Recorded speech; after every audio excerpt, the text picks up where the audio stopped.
I'm in Sidney, Ohio, standing behind a factory that's owned by a Chinese-based company called SemCorp.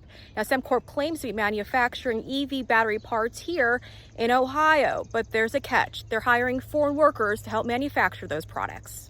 Back in May of 2022, SemCorp announced they were making a nearly $1 billion investment right here in Sidney, Ohio, but that never panned out. Many locals quickly became concerned about SemCorp's operations in Ohio after witnessing alleged employees being shuffled from the local airport to places like local motels or on-site living facilities. Now, the most concerning part in all of this was the fact that these were allegedly foreigners being brought in from the airports. I've received several photos from an Ohio resident who is deeply concerned about all of this. The images appear to show Chinese nationals making their way to Sidney, Ohio. So I reached out to a federal source to see if they knew anything about this. And they did, in fact, confirm that SemCorp does employ Chinese nationals, and they're shuffling their way to Ohio. SemCorp recently filed for 9 I-129L petitions. Now, those forms are used for sponsoring a foreign national for temporary employment or training in the United States.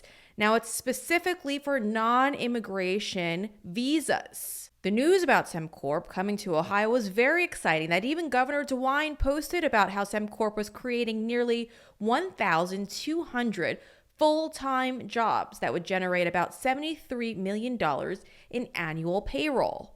Now, because of that, the Ohio Tax Credit Authority approved a 2.095% 15-year job creation tax credit for the project. The only problem is it's been 4 years and they're nowhere near 1,200 jobs created. The worst part about it all is many of those positions are being filled by foreigners.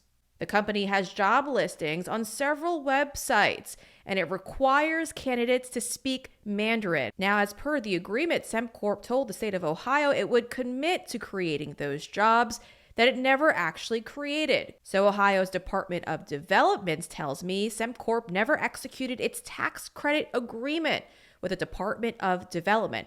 As a result, the Ohio Tax Credit Authority voted on June 1st, 2026 to cancel the tax credit.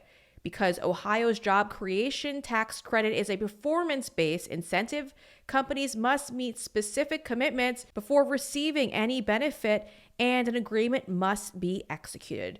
Without an agreement, SemCorp did not receive its tax credit. I also spoke with Barbara Dulworth, who is the City of Sidney's Community Development Director, who tells me SemCorp Manufacturing USA has an easy agreement for a different project on a different part of land. The City Council will consider terminating the easy agreement later this year due to non-performance. The proposed development construction was not completed with the project timeframe. I reached out to SemCorp regarding the jobs they've actually created, and well, they didn't seem to get back to me. Why is our government allowing Chinese-owned companies to come here to Ohio, bring in foreign workers, and then take their profits back to China? It doesn't seem to make any sense, especially when you think about the fact that they're just creating competition for American-owned businesses who are hiring American-only workers. This needs to end.